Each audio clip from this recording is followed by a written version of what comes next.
বন্দর দিয়ে আসছে বিস্ফোরকের চালান।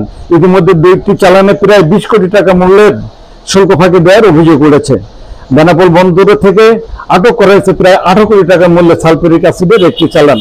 অপরদিকে বেনাপোল বন্দরে বড় অঙ্কের টাকা শুল্ক ফাঁকি দিয়ে ধান কাপড়ের একটি চালানও জব্দ করেছে কাস্টম শুল্ক গোয়েন্দা সদস্যরা। এসব বিষয়ে বিস্তারিত দেখুন ভয়েস অফ কলকাতায়। বেনাপোল বন্দর মিথ্যা ঘোষণায় আমদানি করা 1200 ড্রামে ভারতের উন্নত মানের ধান কাপড়ের চালান জব্দ করেছে কাস্টম শুল্ক গোয়েন্দা সদস্যরা। ভারত থেকে মোটা অঙ্কের টাকার শুল্ক ফাঁকি দিয়ে মিথ্যা ঘোষণায় আমদানিকৃত ব্লিচিং পাউডারে পণ্য চালান জব্দ করে কাস্টমস। জাতীয় গোয়েন্দা নিরাপত্তা সংস্থার তথ্যের ভিত্তিতে ধান কাপড়ের পণ্য চালানটি আটক করা হয় বলে নিশ্চিত করেছেন কাস্টম শুল্ক গোয়েন্দার কর্মকর্তারা। আমদানিকারকের পক্ষে বেনাপোল সি&এফ এজেন্ট চৈতি এন্টারপ্রাইজ বন্দর থেকে পণ্য চালানটি খালাস নেওয়ার সময় সোমবার রাতে 34 নম্বর শেডের সামনে থেকে দুইটি ভারতীয় কভার ভ্যান ও একটি বাংলা ট্রাক আটক করে কাস্টম গোয়েন্দা সদস্যরা, যার আমদানিকারক ছিলেন জামাল বাণিজ্য ভান্ডার, সোনাডাঙ্গা, খুলনা, এবং চৈতি ইন্টারন্যাশনাল কাস্টমসে পণ্য খালাসের জন্য কাগজপত্র দাখিল করেছে।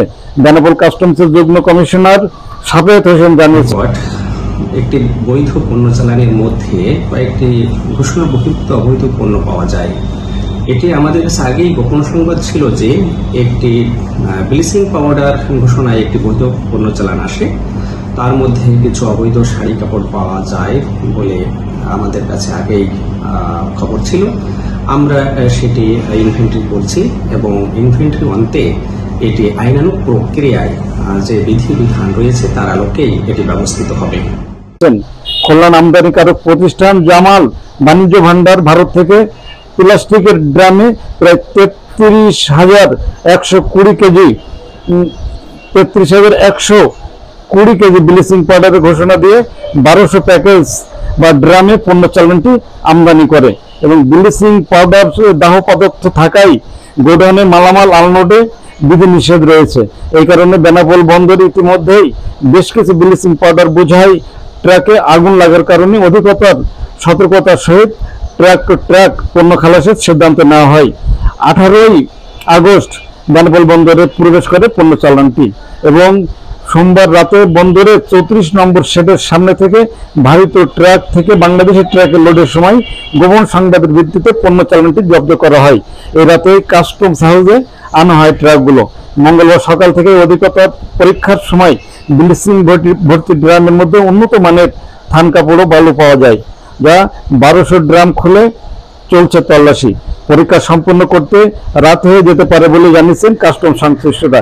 ইতিমধ্যে বেশ কিছু ড্রাম খুলে অধিকাংশ ড্রামে ব্লিচিং এর বদলে কাপড় পাওয়া গেছে, যা প্রত্যেকটি ড্রামেই প্রায় 11 থেকে 13 কেজি বালি বা 10 থেকে 15 কেজি ধান কাপড় পাওয়া গেছে বলে জানিয়েছে কাস্টম সংশ্লিষ্টরা।